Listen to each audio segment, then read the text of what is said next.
Take two. Okay, welcome to part 2 of the only real way to press your kilt. In the last episode, I explained how I basted the whole kilt together using 100% cotton basting thread. I've basted the pleats in place. There's a couple of rather troublesome pleats that I had to reform because this kilt has been let out close to 7 inches.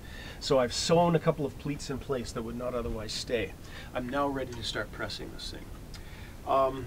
The essential things that you need for pressing is a proper work surface. If you have an ironing board, it's good for shirts. It's good maybe for trousers, but it's not good for anything else. Almost swore there. What I go with is either a work table or the floor. This is an old work table. This was our dining room table when I was a boy, so it's damn near 50, 60 years old. So I don't owe it anything. But if you've got a good work surface, or if you're worried about the finish on the floor, get a piece of Dora skin, get a big piece of cardboard, and lay that down to act as a heat barrier. And as far as a pressing surface, you can do really nothing better than have a double thickness of 100% wool blanket. This is an old army blanket. It's funny how ex-soldiers always seem to wind up with a few of these things. Because that too acts as it's a neutral surface. It won't affect the material, the color of the material, and it's a good heat barrier as well.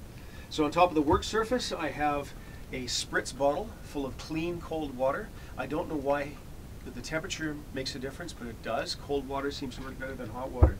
I have a pressing cloth, which is a piece of 100% pure cotton. It's about the weight and weave of denim. You can see it's got like the Cordura weave that you can see there. It's undyed. If I had a dyed piece of cloth, I would be worried about transferring the color of the kilt and ruining it. Not quite a concern with this black watch kilt, but any of the lighter ones. Why take the chance? So I've got the pressing cloth and I put it in my container of cold, clean water. The last item, of course, is the iron. I used to use the modern lightweight iron that's marketed today. I don't know what these people are thinking. They're on drugs because it's too light to be useful. They make it, it's light, it won't tire you out. It also doesn't do the bloody job. I would iron 3 pleats, 2 or 3 pleats, and it would be cold, and I'd have to let it heat up. And it took forever to get through the job. One day I go looking for the iron. My daughter, who was about 4 years old at the time, she was using it involving a craft involving crayons, so that was right out for me. And I think, well, what the heck am I going to do? I'm on a timeline, and I remember this thing sitting in the kitchen for the last 50, 60 years at least, because I remember my grandmother ironing with this thing when I was a wee boy. This thing's about 1905. It's a General Electric hot point. It doesn't have a heating gauge, which I'll bring up again in a minute. It had been electrical powered, but this thing had been dropped, and the insulation inside, which is a piece of mica, had cracked. They deemed it unsafe, so my granny would just put it on the stove to heat it up. And when it was hot enough, she'd iron with that. That way still works. The advantage to these things is they're heavy. This is about 6 or 7 pounds, and it holds the heat because it's got the mass. I can get halfway through a kilt, and then before I stop. I don't need to stop, but I just give it a little bit of time to bring it back up to speed. It takes a long time to heat up, but it holds its heat forever, and it does a better job. So I took this thing, I cleaned it up, I made a rudimentary electrical cable for it. Any Canadian standards inspection people would have absolutely gotten sick of the prospect, but it worked. It made a slight electrical crackling noise. There was some blue arcing that you could hear. You could smell ozone, but it's only 110 volt household current in North America, 110, 120. I wasn't going to get killed. My hand might jerk, but I never, ever got a shock. Nice heavy wooden handle, kept it cool. After a while, it was great, but then it started to slow down. The resistance was building up, and I thought I was going to have to buy a new one. And I went online and I should add that I told this story to tailors, respected tailors of my acquaintance, and nobody thought it was funny. They thought this was absolutely practical. And in many cases, they showed me their own irons, 100-year-old irons that they're using themselves. But a modern one these days, made to these standards, costs a packet. I was looking at paying about $400 US. And I thought, well, if I have to, but then the word eBay came to mind. So I picked up a couple. I got this one for like $6. I got that one sitting over there for, I think I might have paid 10. I think it probably cost $40 each to ship, because after all, they weigh a ton. But they're a good piece of kit. They're still better, or at least a little bit lighter than this monster. This iron, which I haven't used, is about 15 pounds. And this was used by, this came out of our regimental tailoring shop. This would be used usually for pressing sheets. But this thing could only be heated on a stove, and it would keep its heat for half the morning. But yeah, I do a workout with this thing. It's insane. So we're going to get that thing out of the way because I'm not using it. And I'm going to show you how to press the kilt. So I've laid everything out. I'm just going to shift my seat here. Now I've already done most of these pleats. So I'm going to roll the kilt up. I would have, and that's the advantage of, and the overwhelming advantage of basting it together like this, because if you press only one side of the kilt, you've only done half the job, and it's worse than useless. So I'll show you pressing in a minute, but let's imagine I pressed this morning, but I've pressed the kilt. I let it wait for a bit because wet, warm wool is somewhat plastic in the original meaning of the word, that can be shaped. So if you're uncautious with wet, steamy wool, you can wreck it. You can stretch it out of shape. Alternately, you can use the heat and the moisture to shrink and also to stretch to make it fit better.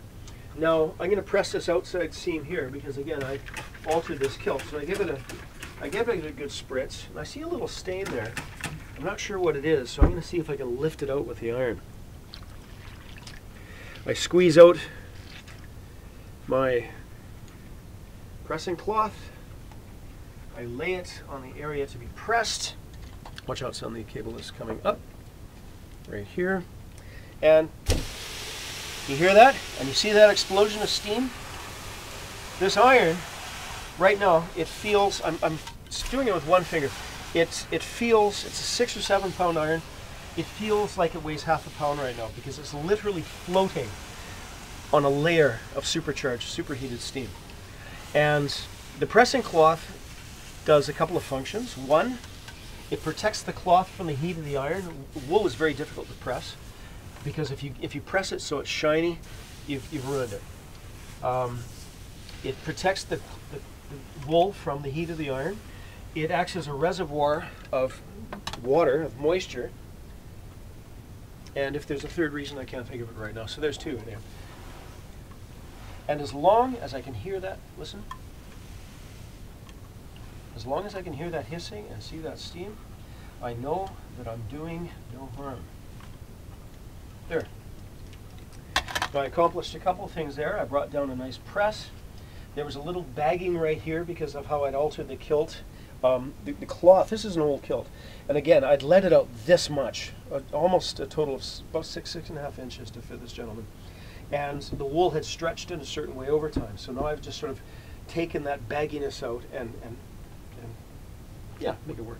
I ran out of things to say there. How about that? Okay, now we're going to flip the kilt over. Generally, I like to let it sit just for a bit. And if I have to handle it while it's still warm and still steaming, I'm very careful because I could stretch this and really make a mess. So I'm just going to scoot my extremely hot iron out of the way where it won't land on the bare feet of my cameraman. Okay, so I'm going to do the ends first. But same drill, a spritz, give her a squeeze, lay it out. Now when you're doing an old kilt, you'll be amazed and appalled how dirty that water gets. Change it as often as you need to. Listen to it, isn't that great? And incidentally, if you're worried about moths, this is cooking them. You won't have a moth problem, at least until the little buggers are reintroduced. This is a very effective way of dealing with that. Well, look at that dirt that I just lifted off that kilt. Interesting. Okay, now I'm going to handle this with care.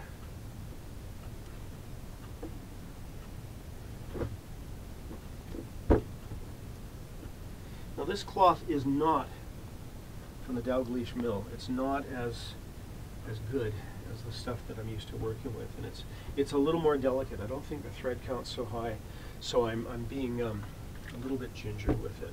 So this is a new piece, or at least this is a new alteration that needs pressing. So I'm really soaking it. Pardon me. Same drill, as you can see, squeezing out the water. Some tartans too, you have to be careful about the water drops, because in some new tartans you can wind up with what look like watermarks afterwards.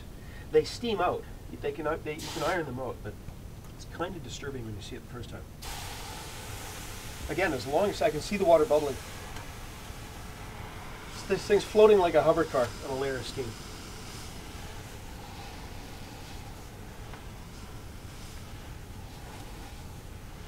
Lovely. It looks like I'm picking up some more dirt from the lining on this, because I reused the lining on this kilt.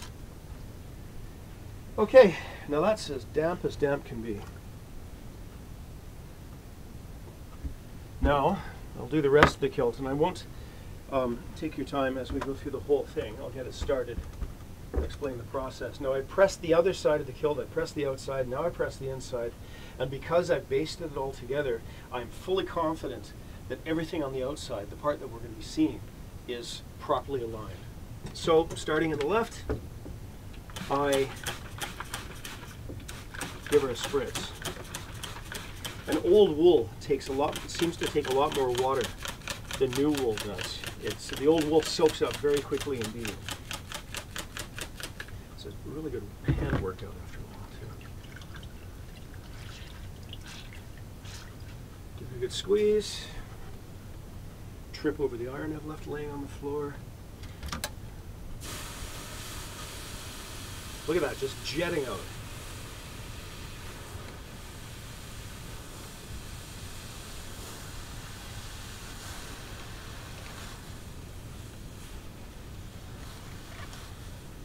It's funny because when I joined the army, we still wore battle dress, and there's something, a very comforting smell to my mind. It really gets the memory going with the smell of damp damp wool under the iron.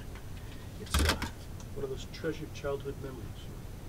Okay, I'll do one more. Now, instead of dipping it this time, I'm just going to give it a spritz. Same effect. Although, as I said, having the cold water, see, with the cold water you get a more vigorous explosion of steam than the warmer stuff. I don't know what practical difference it makes, but it seems to work better. I just sort of intuit that it's doing a better job.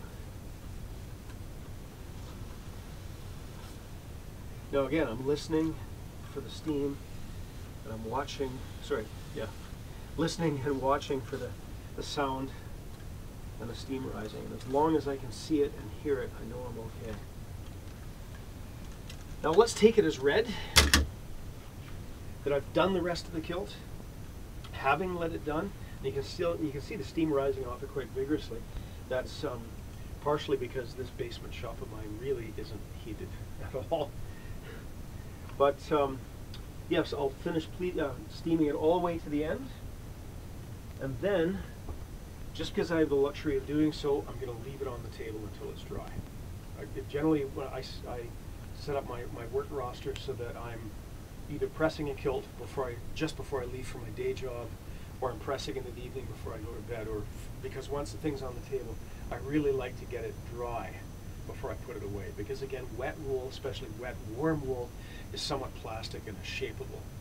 It's possible, many soldiers will remember taking their beret, their brand new beret, and making it fit to the head because this is wool as well, molding it to their head and wearing it in the shower and sort of shaping it in place, because the wool can be stretched and shrunk and everything else. Same thing. Yeah, so there we go. Basting the kilt, the equipment they need to properly do it, the procedure that we do of spritzing, laying down the pressing cloth, paying attention to the iron. I mean, I don't, as I said, as long as I hear the steam, as I can see the steam, we're okay. But I'm not going to lull into a false sense of complacency. I'm not going to go away and make a sandwich because I assume that the damn steam's still working. So thank you very much. That was part 2 of how to press your kilt.